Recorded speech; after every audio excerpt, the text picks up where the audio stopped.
Good day, nurses. Now let's discuss primary healthcare.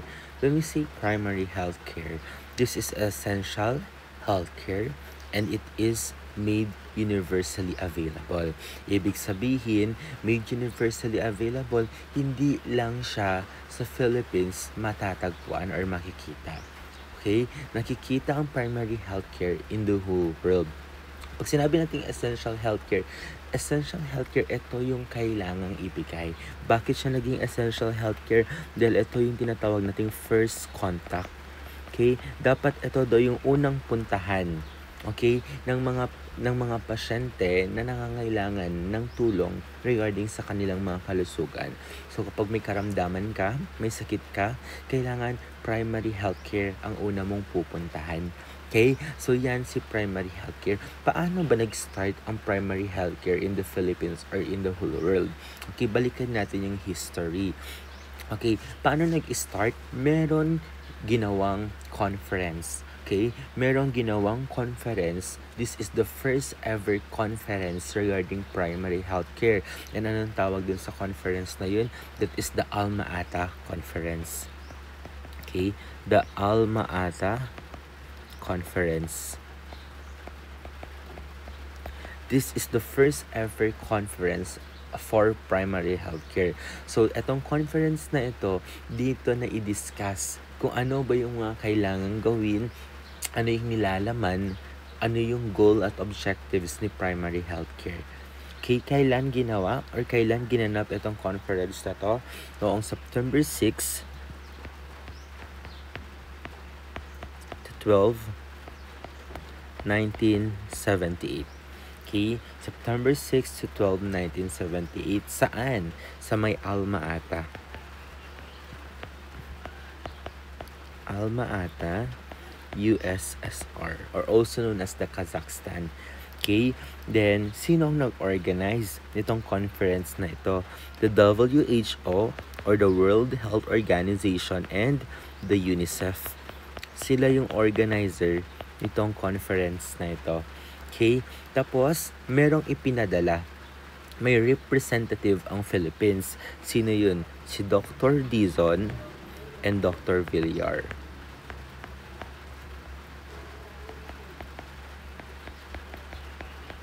Okay? Sila ang representative ng Philippines noong Alma-Ata Conference. Okay, paano na-implement ang primary healthcare here in the Philippines? Meron tayong legal basis. Okay, meron tayong legal basis. Yan yung tinatawag nating Letter of Instruction 949. Okay, Letter of Instruction 949. Sino ang nag-sign? Okay, sino ang nag-sign nitong batas na ito? Si Ferdinand Marcos Sr.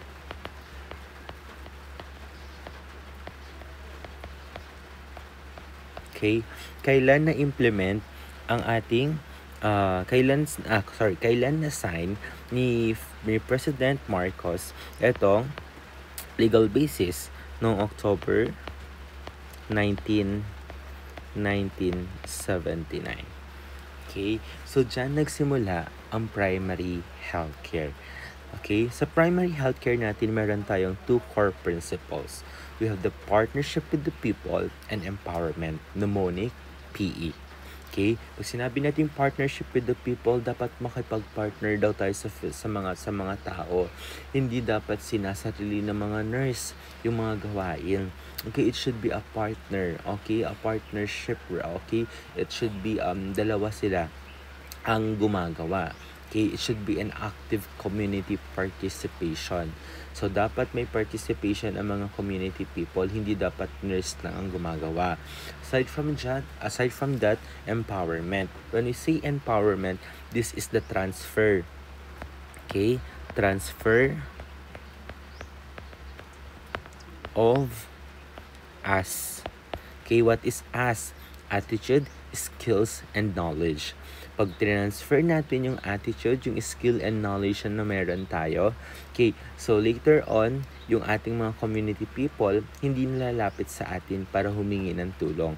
Okay, so we need to transfer, we need to share yung ideas and knowledge na alam natin. Kasi later on, for example, yung sa paglinis ng sugat, hindi naman alam ng community people na dapat in circular motion. Hindi naman nila alam na dapat inner to outer stroke ang ginagamit natin. So, kailangan nating ituro sa kanila yung proper way o yung nalalaman natin para later on at pag nagkasugat sila, hindi na sila lalapit sa atin para humingi ng tulong. Bakit? Kasi kaya nilang mismong gamutin yung kanilang mga sarili. Okay? So, kapag na-transfer natin yung attitude, skills, and knowledge sa kanila, ma-achieve natin yung ating goal. Okay? Pwede nating ma-achieve yung goal natin. At ano ang goal natin? You're self-reliant. Okay? Magkakaroon tayo ng self-reliant or yung tinatawag nating independent. Ibig sabihin yan, kaya na nilang tumayo on their own. Okay? So, yan yung 2 core principles natin. Okay? Meron tayong 4 pillars. Mnemonic natin dyan is I love USA. Una natin your intra and intersectoral linkages. Pag sinabi natin intra and intersectoral linkages, pag intra, loob, inter, labas. Ibig sabihin ng intra, within the healthcare delivery system. Okay? Within the loob, okay? Within sa loob ng healthcare delivery system. Pag sinabi natin inter, outside the delivery system. Okay? So, labas. For example, ano yan? Okay, pag sinabi kasi natin sectoral linkages, ito yung referral system. Okay? Ito yung referral system na tinatawag natin. Okay? Referral system. Anong meron dito sa referral system natin? Dito sa referral system natin, ang ginagawa natin dito, nire-refer natin parang parang what they call this one. Sa intra muna tayo. Sa intra, meron tayong 3 levels of primary healthcare facility. Yung primary, secondary, and tertiary natin. So, kapag once na magre-refer tayo intra, within, that is, okay, yung mga healthcare delivery, levels of healthcare delivery system natin, within the healthcare system yan. Okay, so parang dapat kapag nanggaling ang pasyente sa primary hospital, ngayon, i-refer mo siya sa secondary, i-refer mo siya sa tertiary. Pag nangailangan siya ng tulong, i-refer mo siya sa PhilHealth. That is within the healthcare delivery system. Pag outside, wala na siya dun sa healthcare delivery system natin. Ano yun? Humingi siya ng tulong sa DSWD. DSWD is not part of healthcare delivery system or other agencies. Okay? So, yan yung intra and intersectoral linkages natin. Next natin yung use of appropriate technology. Pag sinabi natin use of appropriate technology, ito yung mga paggamit, okay? Paggamit ng available resources. Okay? Next, support made available. Okay, dapat yung supporta laging available. And then next, your active community participation. Sa active community participation natin, dapat sabi nga natin kanina doon sa partner with the people, it should be an active community participation to become successful. Hindi dapat nurse lang ang gumagalaw. It should be both the nurse and the community people or the patient. Dapat dalawa sila nagtutulungan to resolve the problem. Okay, that is the 4 pillars. Use intra and intersectoral linkages or the referral system. Use of appropriate this is technology. Okay, technology. Okay, ito yung available resources. Ito yung mga paggamit ng herbal plants. Okay, then support made available and active community participation. Okay, next we have the elements of primary healthcare. Ano yung mga elements ng primary healthcare natin? Okay, we have education. L stands for locally endemic diseases. E, essential drugs. M, maternal and child health. E, expanded program on immunization. N, nutrition. T, treatment of communicable disease, and sanitation. Okay, so these are the elements of primary healthcare.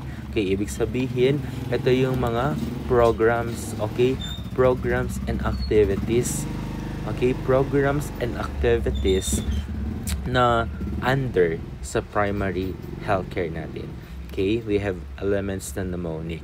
Okay, so next,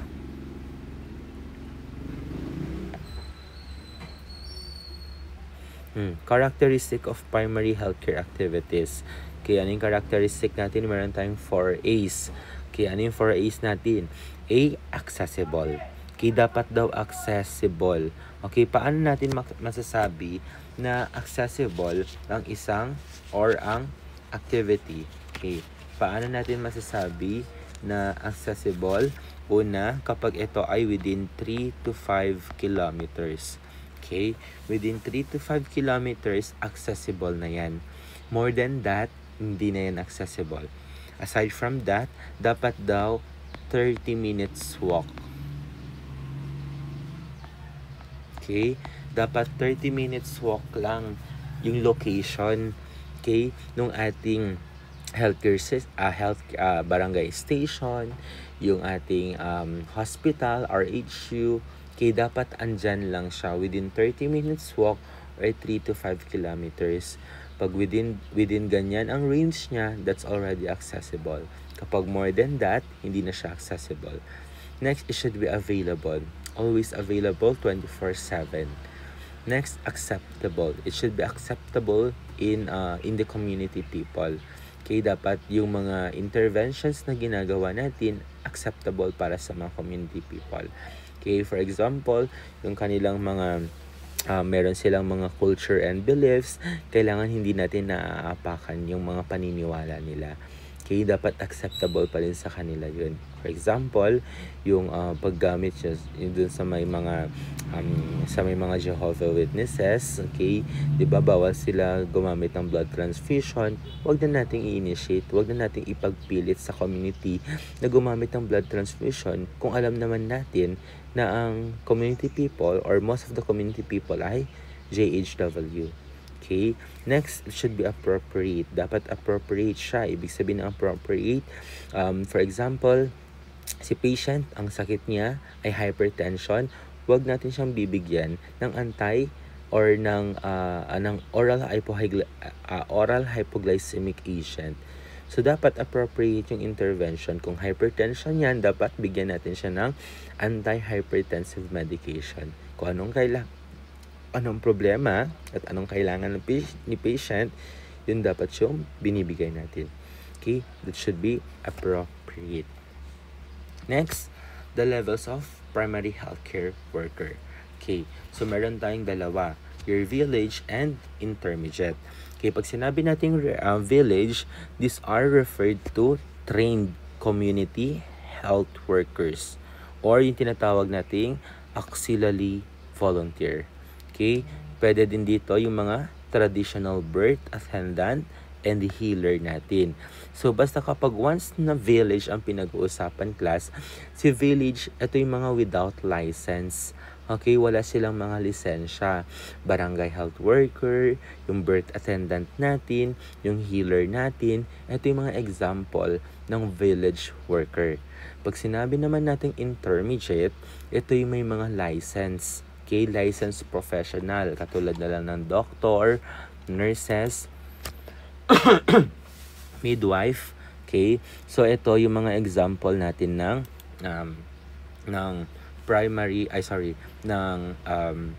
intermediate. Okay, basta kapag may lisensya, intermediate. Pag walang lisensya, that is village. Okay, so next, levels of healthcare facility.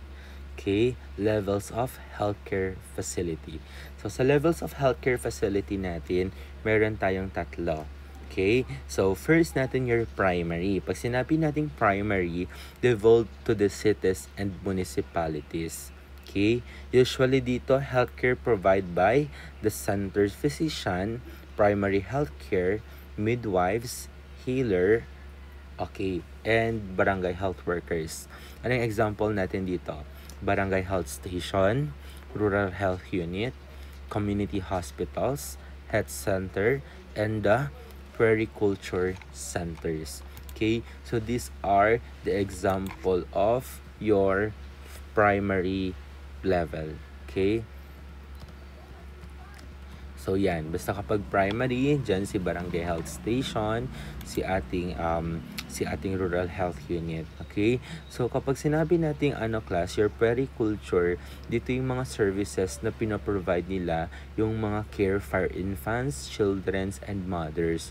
Usually nagfo-focus lang sila sa early infancy and child health. Kaya nga siya tinawag na puericulture. Okay? Okay, so yan yung example natin ng primary levels of health facility. Okay, we have the secondary. Pag secondary naman natin, secondary are given. Okay, pag hindi kaya dito sa primary level, i-refer nila dito sa secondary. Ano ang secondary natin? Secondary care is given by the physicians with basic health teachings. Okay, serve as a referral center for the primary health facility. So kapag hindi na kaya sa primary, ipapasa nila yan sa secondary. And then capable of performing minor surgeries and perform some simple laboratory examination. Anong example natin dito? Provincial hospital, district hospital, municipal hospital, and emergency and OPD of a tertiary hospital. Okay, that is secondary level. Next is tertiary.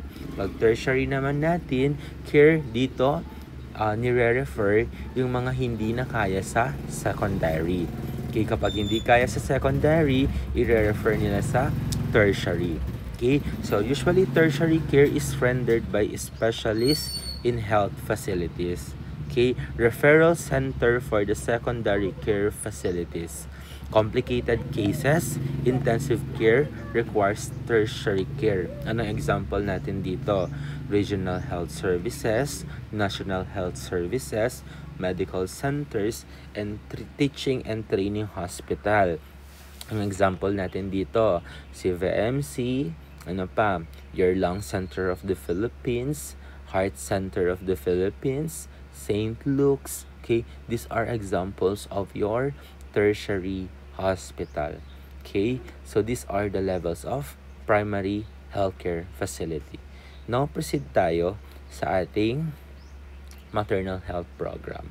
Okay, sa maternal health programs natin, okay, una meron tayong tinatawag na home-based maternal record.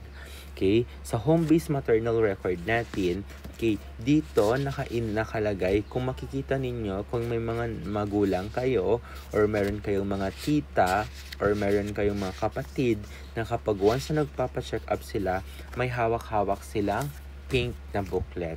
Okay, yung pink na booklet dyan, ang tawag dyan ay home-based mother record. Okay, that is the home-based mother records.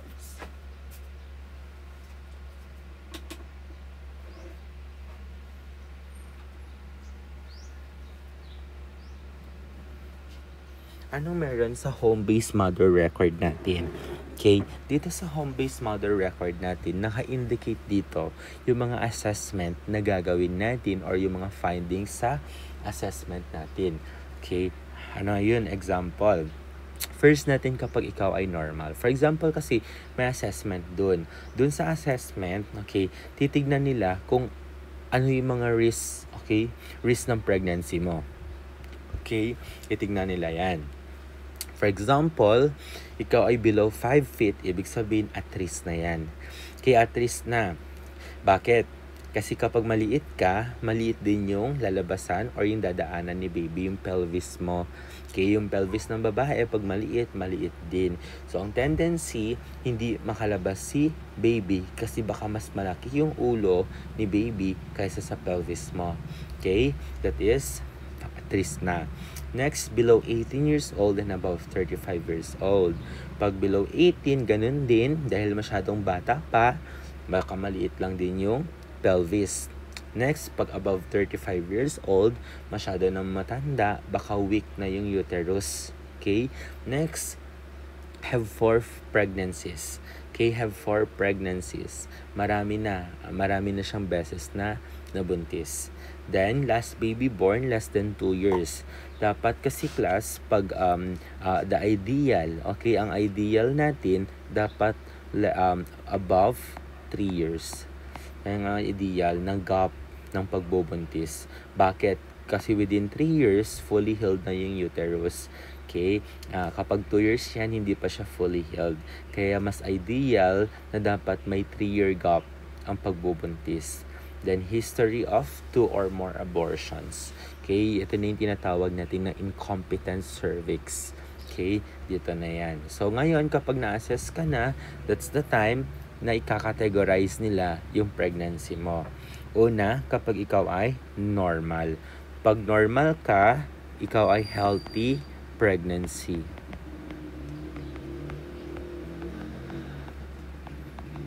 Okay. Pag ikaw naman ay may mild complication, kailangan mo daw ng frequent visit. Okay, mas madalasang na pag-visit sa OB-GYN. Okay, and then kapag may serious complication, kailangan ka i-refer. Okay, refer to most skilled healthcare facility. Okay, the referred to most skilled healthcare facility. Okay, sino yung healthcare facility na tinutukoy natin dito? Ito yung dalawang healthcare facility natin, your BMOC and your CMOC. Okay, si BMOC and CMOC natin, these are accreditation, certification to na binibigay sa mga health facility. Okay, kapag once na ikaw ay may serious complication, hindi ka pwedeng manganak sa BMOC. Hindi ka pwedeng manganak sa birthing center, hindi ka pwedeng manganak sa bahay, hindi ka pwedeng manganak sa barangay health station, hindi ka pwedeng manganak sa mga RHU. Saan ka dapat manganak? Sa may mga certificate ng CMOC. Anong example natin dito? Yung CVMC natin, yung ating RPGMC, Holy Infant, De Leon. Okay, yan yung mga example ng may mga CMOC certification. Okay, kasi yung mga RHU natin, birthing center natin, BMOC pa lang sila yan. Okay, so ngayon, i-refer natin sila dun sa BMOC and CMOC. Okay, BMOC and CMOC natin. Before natin i-discuss si BMOC and CMOC, puntahan muna natin yung ating number of prenatal visits. Okay, pag prenatal visits class, meron tayong mga ilang beses ba nagpe-prenatal visit ang mga pregnant mother. So meron tayong DOH and then the World Health Organization. According to DOH, during the first trimester, dapat may isang visit ka. Okay, pagdating ng second trimester, dapat meron ka ding isang visit pa. Pagdating ng third trimester, dapat meron kang isang visit. Pero pagdating ng 8th month, dapat ang visit mo every 2 weeks. Okay. And pagdating ng 9th month, dapat meron kang every week na visit. So, 111 plus 2 plus 3. So, all in all, dapat meron kang 8 visits. Okay? 1, 2, 3, 4, 5. Okay, dapat meron kang all in all na 8 visits. Pag World Health Organization naman yan, okay, pag World Health Organization, during the first to 7th month, dapat meron kang 1 visit. First hanggang 7th month, dapat isa ang visit mo every month. So, ibig sabihin, pag 1 month, may visit ka dapat. Second month, visit ka dapat. Third month, visit ka hanggang 7 month, may visit ka na once a month. Okay? Once a month ng visit mo. Pero pagdating ng 8th month, dapat meron kang every 2 weeks na visit. Pagdating ng 9th month, dapat meron kang every week na visit. So, 7 plus 2, 9 plus 4, 13. Okay, all in all, may 13 visit ka according to World Health Organization. At least 13 and at least 8. Okay, that is the prenatal visit. Now, puntahan natin yung tinatawag nating BMOC and CMOC. Si BMOC natin, yan yung tinatawag nating basic, emergency, obstetric, and neonatal care. Etong si BMOC natin, this is a facility, okay, capable of providing basic life services to manage complication during pregnancy, childbirth, and immediate postpartum period. So, it means pag BMOC facility ka, basic life-saving services lang. Anong mga ino-offer dito? Meron tayong 7. Okay? 7 ang ino-offer, okay, under your BMOC. Okay? Meron tayong 7, what they call signal function. Okay, the BMOC facility can perform 7 signal function. Una natin, parenteral administration of oxytocin and anticonvulsant. So, sa BMOC facility daw, pwedeng mag-administer ng oxytocin and anticonvulsant. Next, parenteral administration of initial dose of antibiotic. Pwedeng ibigay sa ating BMOC facility. Next, administration of IV fluid. Sorry, I forgot to mention to you yung anticonvulsant na sinasabi natin dito, yung ating Magsul, yung magnesium sulfate. Okay? So, next, administration of IV fluids. Okay, pwede tayo magbigay ng IV fluids dito. The next, the manual removal of placenta. Okay, manual removal of placenta. The next, pwede din gawin dito yung removal of retained placental fragments. Okay, yung tinatawag natin na what they call this one, manual vacuum aspiration. Manual vacuum aspiration. Okay, pwede gawin yan under BMOC facility. Then, pwede din dito mag-administer ng corticosteroid. Okay? Pwede administer ng corticosteroid. And, last, newborn resuscitation with oxygen or bag and mask. Okay, yan yung mga pwedeng gawin sa BMOC facility. Sa CMOC facility naman, class, okay, sa CMOC facility natin, this is comprehensive emergency obstetric and neonatal care. Facility that provides all BMOC function plus more advanced intervention. Okay, so ibig sabihin, ginagawa dito yung 7 function ng BMOC plus the 2 advanced intervention. Ibig sabihin sa CMOC facility, dito lang pwedeng gawin ang CS at mag-administer ng blood transfusion. Okay, that is your BMOC and CMOC facility. Okay, so yan. Kapag once na serious complication yan, hindi ka pwedeng manganak sa BMOC. Kailangan manganak ka sa CMOC. Okay, next natin your tetanus toxoid. Sa tetanus toxoid natin, this is a immunization. At pinoprotectionan niya, okay, binibigay natin to protect pregnant client. Okay, to protect mother and baby against tetanus.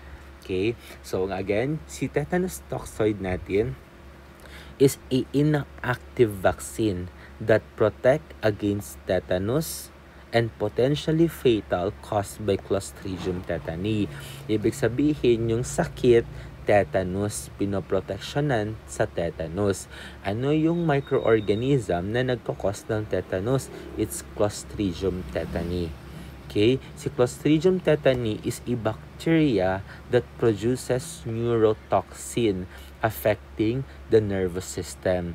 Kaya nga, kapag once na nagkaroon ng tetanus, ang ating pathognomonic sign is lockjaw. Okay? So, lockjaw, usually kay neuro yung kanyang mga problem dito.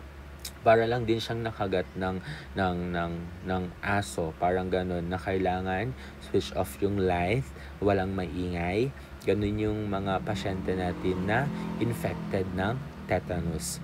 Okay, ilang doses ang binibigay natin sa tetanus natin? Meron tayong 5. Okay, 5 doses tayo, yung TT1 hanggang TT5 natin. Okay, kailan binibigay si TT1? Binibigay si TT1 as soon as possible. Pag alam mong buntis ka, kailangan nang i-receive si TT1. Next, TT2. Kailan binibigay si TT2? After 4 weeks or 1 month. After mong ma-receive si TT1, i-receive mo after 1 month si TT2. So, kung ngayon ka nag-receive ng TT1 mo, babalik ka ng December 4 sa RHU to receive your TT2. Okay, kailan mo i-receive si TT3? After 6 months. So, kung sa December mo i-receive si TT2, kailan ka babalik sa RHU para ma-receive yung TT3? June. January, February, March, April, May, June. Babalik ka sa RHU to receive the TT3 ng June 4. And then si TT4 after 1 year. Okay, that is the booster dose. And si TT5 after 1 year din. Okay, so all in all, during pregnancy, pwede kang makareceive ng 3 dose ng tetanus toxoid. Okay, may protection na ba? Okay, may protection na ba si ating si tetanus toxoid natin? Si TT1 natin may protection na ba? Wala pa. Okay, wala pa siyang protection. Si TT2, meron na ba? Meron. 80% ang protection. TT3, 95% protection. TT4, 99% protection. And TT5, 99% protection. Duration ng kanilang protection. Ito, 0. Si TT2 natin, 3 years. Si TT3, 5 years. Si TT4, 10 years. And si TT5, lifetime. Okay? Si baby, may protection na ba kay baby? Wala pa sa TT1. Sa TT2, 1 year. Sa TT3, 1 year.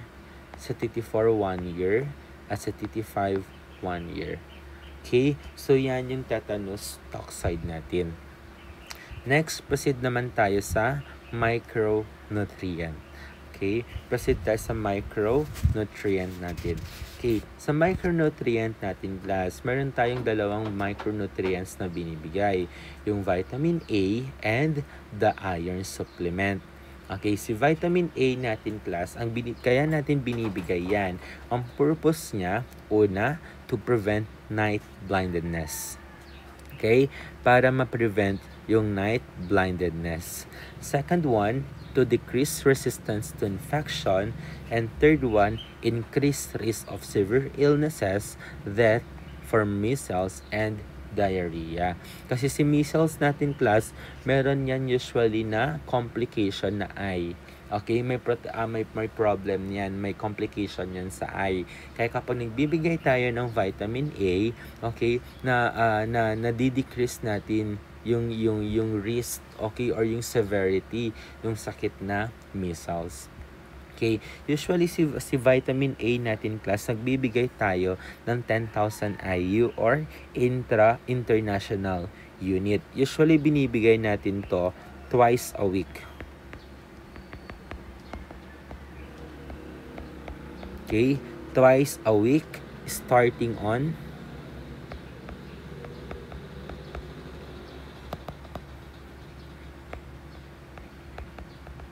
Okay, twice a week starting on the 4th month of pregnancy.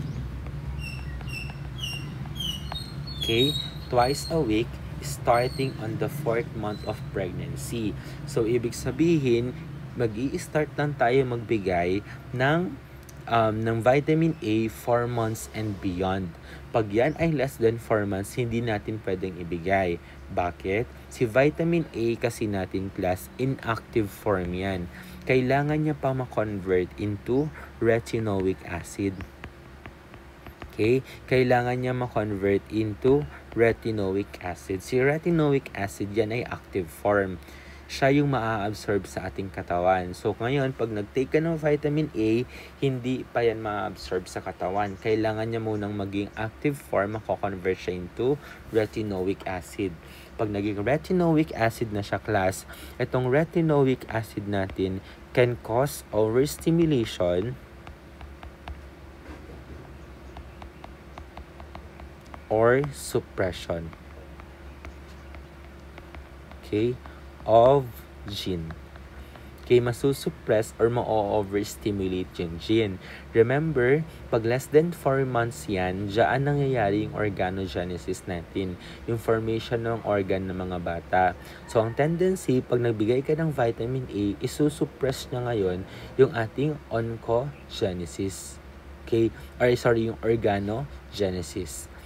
Or i-overstimulate niya. Pag once na nangyari yan, pwedeng lumabas ang bata na may defect or anomalies.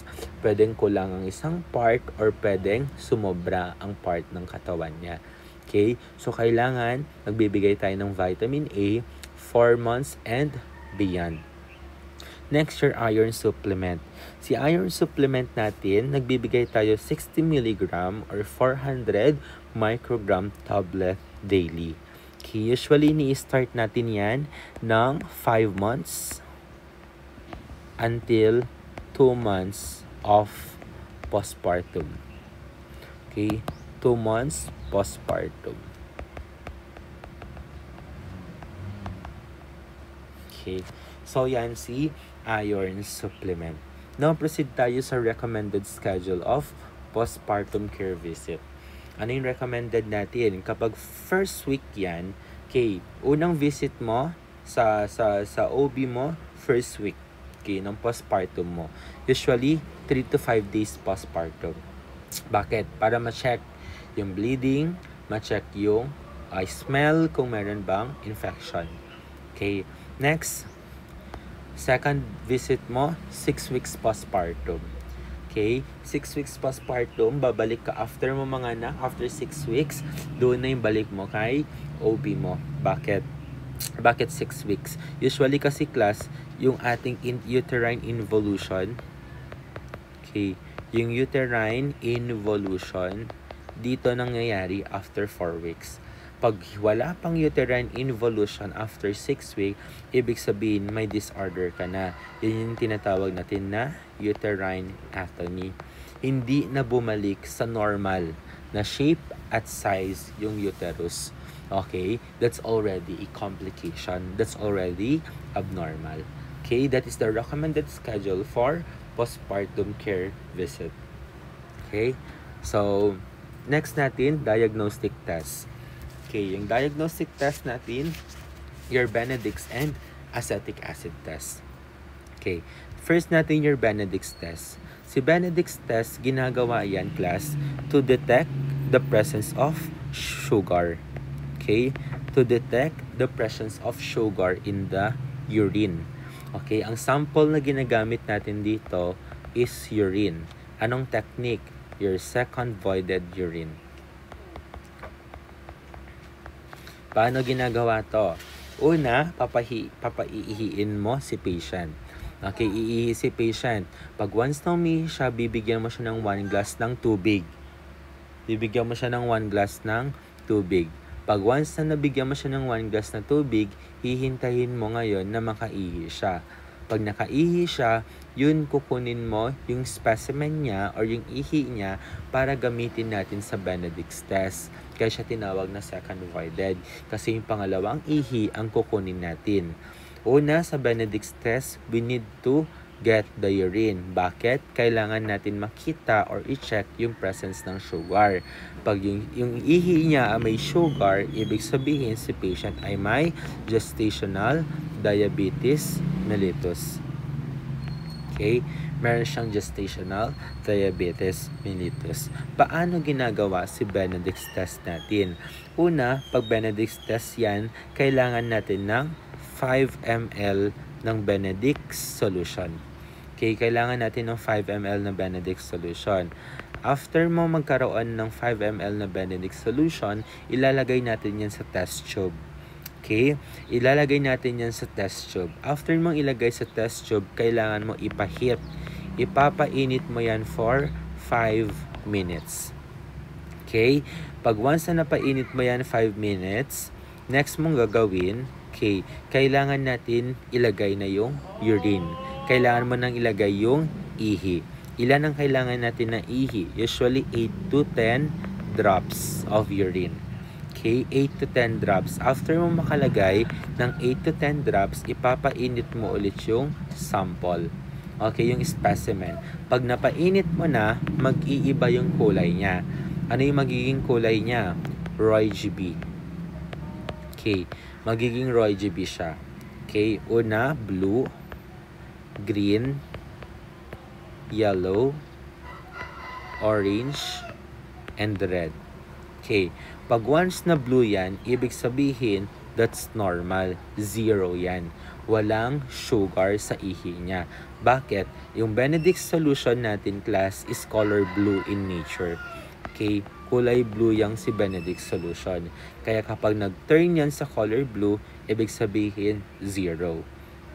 Next, pag nag-green yan, that is positive 1. Pag yellow, positive 2. Pag orange, positive 3. At pag red, positive 4. Okay? So, yan yung mga color na pwedeng makita sa Benedict's test. Now naman your acetic acid test. Yung acetic acid test natin, urine din ang kukunin natin dito. Same lang na second voided. Okay, so paano natin ginagawa si acetic? Si acetic, ginagawa natin yan to detect the presence of protein in the urine. Okay, kasi usually class si protein dapat nag-i-stay yan sa loob ng katawan. Kaso, pag yan ay lumabas, kaya sila nag-i-stay sa loob ng katawan natin kasi macromolecule sila. Malalaki sila. Okay, kaso ang problema, kapag once na lumabas yan, ibig sabihin may problema na sa ating katawan. Kasi dapat hindi sila na ilalabas, nag-i-stay lang sila sa loob ng katawan. So ngayon, pag protein yan, pag nakita na yung ihi mo ay may protein, possible na meron kang pregnancy-induced hypertension, eclampsia, or pre-eclampsia. Okay? Yan yung mga possible na sakit mo. Paano natin ginagawa si acetic acid solution? Una, pag acetic acid solution yan, we need 5 ml ng urine. Okay? Una, 5 ml ng urine.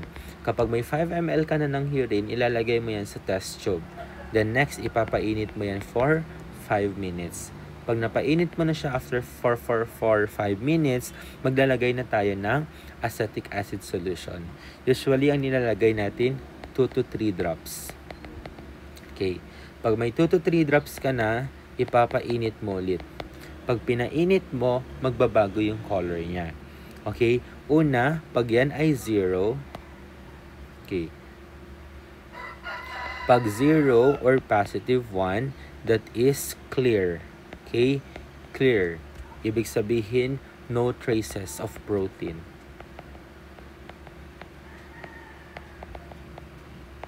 Walang protein yung ihi ni mother. Next, pag yan ay nag-positive 2, that is cloudiness. Okay? Lumabo na siya. Pag positive 3, that is thick cloudiness. At kapag positive 4, that is egg white. Yung color mismo ng egg white. Ganon siya pag naluto. Okay? So, yan yung ating acetic acid and Benedict's test. Now, proceed tayo sa ating herbal plants. Okay.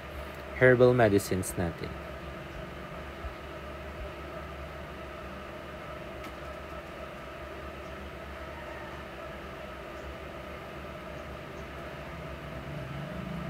Okay, si herbal medicines natin, class, paano ba natin ginagamit? Okay, in general guidelines natin for the use of medicine plants. Una, we need to be sure the right king of plant is used. Dapat tama daw yung plants na ginagamit. Okay, according to the intended purpose. Okay, so kung dapat masakit yung tiyan mo, dapat yung right plant yung gagamitin natin. Next, use the plant part suggested. So, kung ang sabi, dapat ay dahon lang, dapat dahon lang. Kung buto, buto lang. Okay? So, yun. Next, use according to the dosage and direction recommended. Magkakaiba kasi yung dose na ginagamit natin at yung mga paano i-prepare yung mga herbal medications natin. Next, use only one kind of medicine plant at a time. Isang halamang gamot lang ang pwedeng gamitin at a time. Hindi pwedeng pagsabayin yung dalawa, tatlo, and so on. Okay, dapat isa-isa lang. Stop the use of the plant if there is any untoward reaction. Pag once na may allergic reaction or side effect yung medication, you automatically stop giving the herbal plants. The next, if there are no signs of improvement after 2 or 3 administration of the herbal plants, consult the physician. Okay, pag 3 beses ka na uminom ng herbal plant, wala pa ring effect, consult the physician. Then, in boiling the plants, use enamelware or clay pots, not aluminum ware. Clean the pots very well before and after boiling the plant. Okay, dapat clay pot ang ginagamit natin dito. And then use only the prescribed part of the plant and avoid use of insecticide. Okay, kapag gagamit tayo ng herbal plants, dapat wala yung insecticides. Okay? Dapat hindi din yan naiihian. Yung naiihian or nadadapuan ng mga tae ng mga hayop para hindi siya maging contaminate. Okay? Or hindi makontaminate yung ating halamang gamot. Okay? And then, pag binoboil natin sila, dapat naka-open lang. Bawal takpan. Okay? Para mag-evaporate yung mga toxins. Okay? Ganyan mag-prepare ng herbal plants. Okay. Sa herbal plants natin, meron tayong 10. Mnemonic natin dyan ay your Santolabi. Ano si S? Sambong. A. Acapulco. N. Nyugnyogan. T. Chaanggubat. A. Ampalaya. L. Lagundi. U. Ulasimang Bato. B. Bayabas. B. Bawang. And Y. Yerba Buena. Okay? Ito yung mga 10 approved and recommended herbal plants ng Department of Health. Una, si Sambong. Okay? Si Sambong natin, anong scientific name niya? Blumea balsamifera. Okay?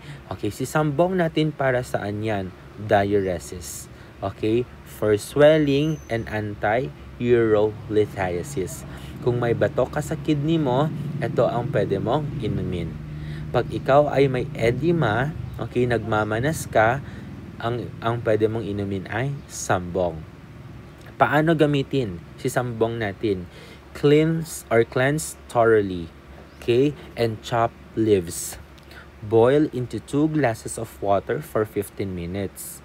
Do not cover the pot. Keep boiling and strain. For adults, use 6 tablespoons. Okay, fresh leaf or 4 tablespoon dry leaves. Okay, so kapag once na may fresh leaf ka, 6 tablespoon. Kapag fresh leaf, then kapag dry leaf yan, 4 tablespoon. Okay, anong dosage natin? Divide the boiled solution into 3 parts. Diba? 2 glasses ng water yung ginamit mo. I-divide mo yung boiled solution mo into 3 parts and drink 1 part each in the morning, afternoon, and evening. So, ang gagawin mo, okay, yung doon sa may, what do you call this one? Doon sa 2 glasses ng water, okay, i-divide mo yun into 3. Isa sa umaga, isa sa tanghali, at isa sa gabi. Okay, that is sambong. Ito si sambong natin. Okay, that is the example of sambong.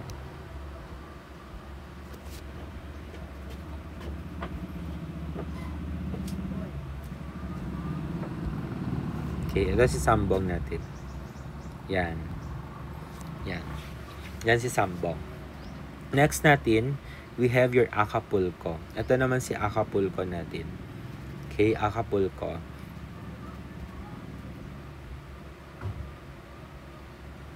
Okay, paano si Acapulco?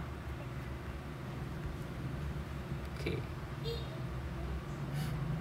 Si Acapulco natin, your Cassia alata, scientific name niya, para saan to? Kati-kati.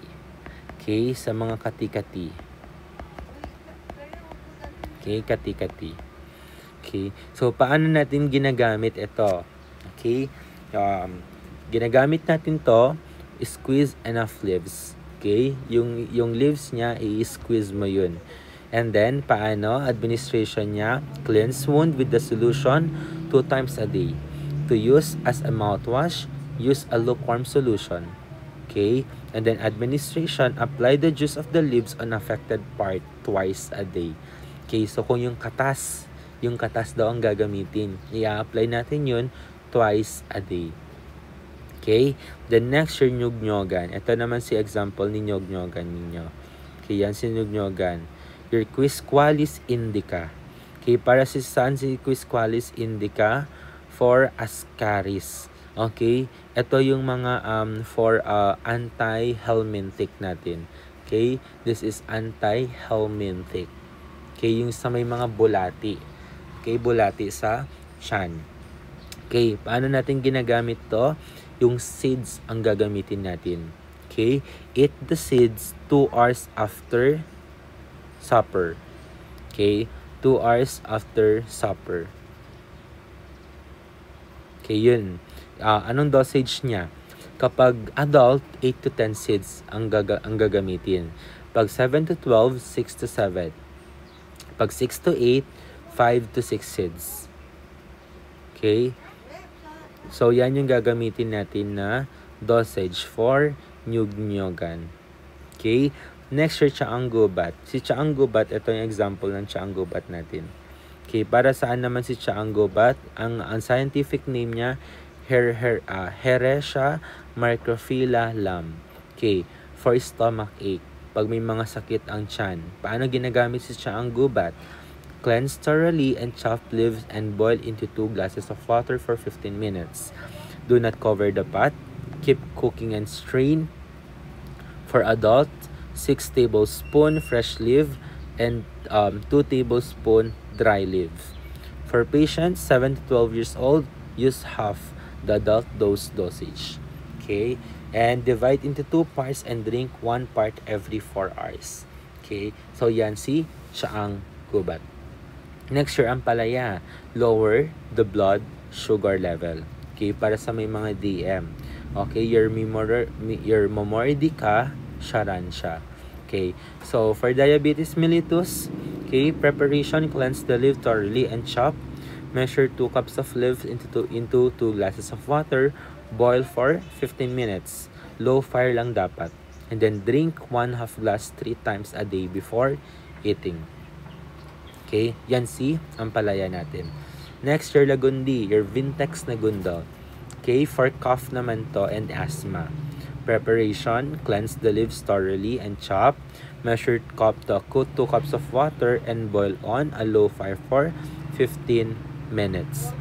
Use the table on the amount of leaves to be used. Okay, so ito yung mga dosage natin. Sa adult, 6 tablespoon pag fresh. Pag dry, 4 tablespoon. Pag 7 to 12 years old, 3 tablespoon and 2 tablespoon pag dry. Pag adults, 2 to 6 years old, pag 2 to 6 years old, 1 half tablespoon, and pag dry, 1 tablespoon. Okay, divide the solution into 2 parts. Drink 1 part each in the morning, noon, and night for fever. Drink each part every 4 hours. Okay, so yan si ating Vintex Nagundo.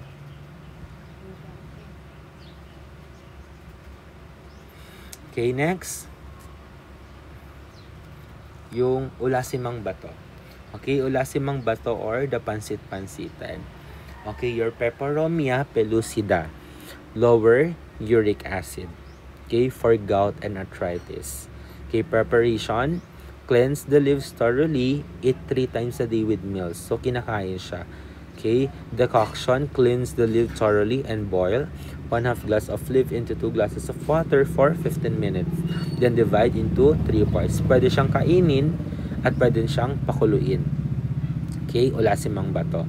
The next bayabas natin, your Pasidium guajava for cleansing the wounds. Antibacterial, okay? Okay, preparation, clean thoroughly and chop the leaves and then boil into glasses of leaves in 4 glasses of water on low fire. Yan ngayon yung panghuhugas. Okay, next, your bawang, your Allium sativum to lower the cholesterol for hypertension. Okay, for hypertension siya. Paano ginagawa to? Okay, salt or boil, maybe infuse or mix with vinegar. Okay, so pwede mo siyang i-mix sa vinegar, then kakainin mo yung kanyang yung mismong bawang. Okay, hindi yung kanyang leaves. Okay, and then your yerba buena, okay, your yerba buena for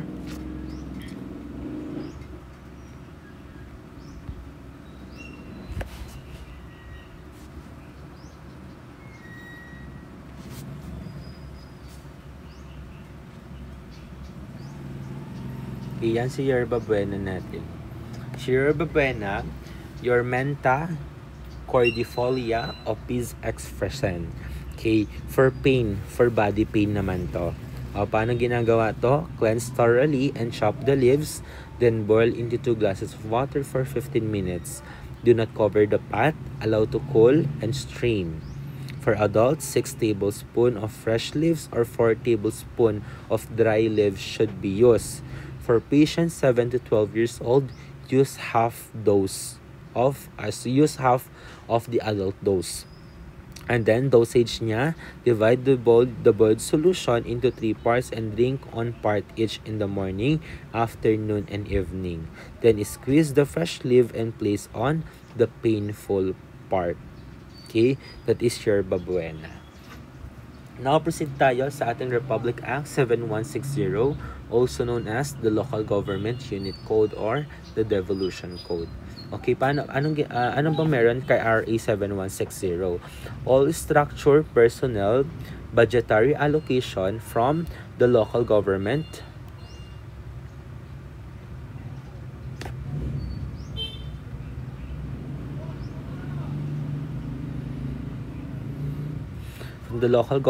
unit, okay, to facilitate health services delivery.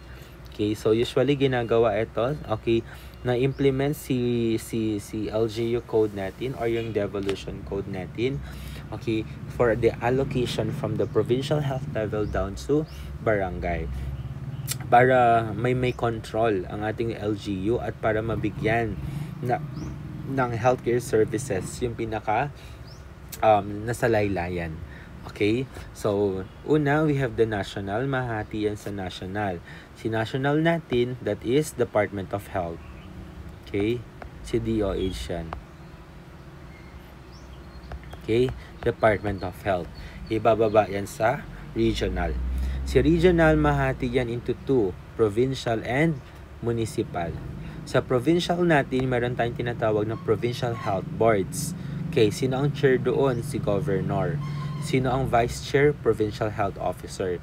So kung sino yung pinaka-head ng mga ng provincial health office, yung doctor doon sa may province, Okay, that is the provincial health officer. Anong kinokontrol nila? Dalawa, provincial hospital and district hospital. Okay, so ibig sabihin, yung mga pondo ng hospital ng district at provincial hospital galing sa provincial government. Then next, your municipal hospital. Si municipal hospital natin, mahahati yan. Okay, meron siyang municipal health boards. Ang chairperson doon si mayor. Ang vice chair doon si municipal health officer. Okay, kung sino yung doctor or yung head ng doctor doon sa RHU, that is the municipal health officer. Ano yung dalawang kinokontrol niya? Rural Health Unit and Barangay Health Station. Okay, that is your Republic Act 7160 or also known as the Local Government Unit Code or the Devolution Code.